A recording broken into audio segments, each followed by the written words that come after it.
Happy Halloween, Mike. And to you, my friend, I hope you have something spooky for us today. Spooky. I want a bit more fall festivities, I think. But I wanted spooky. I was very clear about this. Your chest cold voice is really good for the spookiness. Yes. Yes. I want to have cold medicine.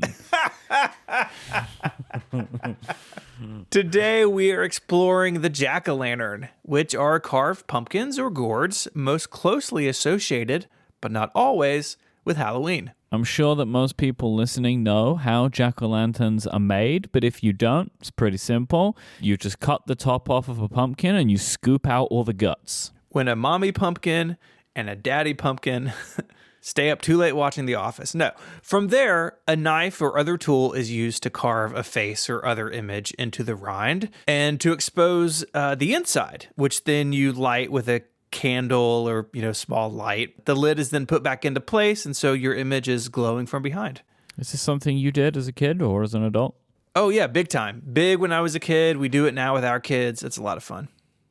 They weren't it actually wasn't popular at all when I was growing up. Nobody did it, but you see them more here. It's actually become a tradition in my home this weekend. So this morning, our pumpkins arrived in the weekly shopping, and we'll be carving them this weekend. Are you going to do the relay logo into one? I don't know what I'm going to do. Last year, I did, or the year before, I did the grimacing emoji, which I was pretty proud of. That's good. But I don't know what I'm going to do this time. The dotted face emoji would be good, but probably difficult to cut. I might give it a go. It's a good emoji. The jack-o'-lantern's roots may date back to the 19th century in parts of Ireland and Scotland when turnips and gourds would be carved into masks around Halloween. The photos of these things on Wikipedia are, as you can imagine, terrifying. Like you imagine some kind of very, very, very old thing from the 19th century, like coupled with some Scottish or Irish, tradition. No, thank you. It's super creepy. The lanterns were said to represent supernatural creatures that could keep evil spirits at bay. That's what I hope for when I leave them on my porch. In early 1836, the Dublin Penny Journal published a long story on the legend of the Jack-o'-the-Lantern, which is not as snappy, although this does not mention the lantern being carved from a vegetable. A year later, the Limerick Chronicle mentioned a local pub that was hosting a carved gourd competition and presenting a prize to, quote, the best crown of Jack McLantern. Jack McLantern, way better. It's way better. It's a superhero, and his power is that he lights things dimly. Jack McLantern. I love it. It's so good.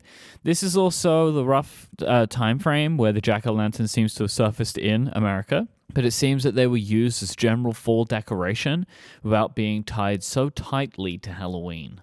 I was a little surprised to read that in the 1890s, jack-o'-lanterns were given as prizes during Thanksgiving games for kids. I can kind of see it, right? Cause it's like fall festive, I guess. But, in my mind, they are Halloween, but it hasn't always been the case. Then there's the classic American short story, The Legend of Sleepy Hollow, which stars the Headless Horseman with a jack-o'-lantern in place of his severed head. That story terrified me as a kid. It's horrible. Before we wrap up, let's, of course, talk about some world records. For years, the town of Keene, New Hampshire held the world record for the most jack-o'-lanterns carved and lit in one place. That came crumbling down when the always favorite Life is Good company teamed up with Camp Sunshine, a camp for children with life-threatening illnesses and their families, to break the record. When I read this, my mind was blown. I've been to Camp Sunshine twice. It's in Maine.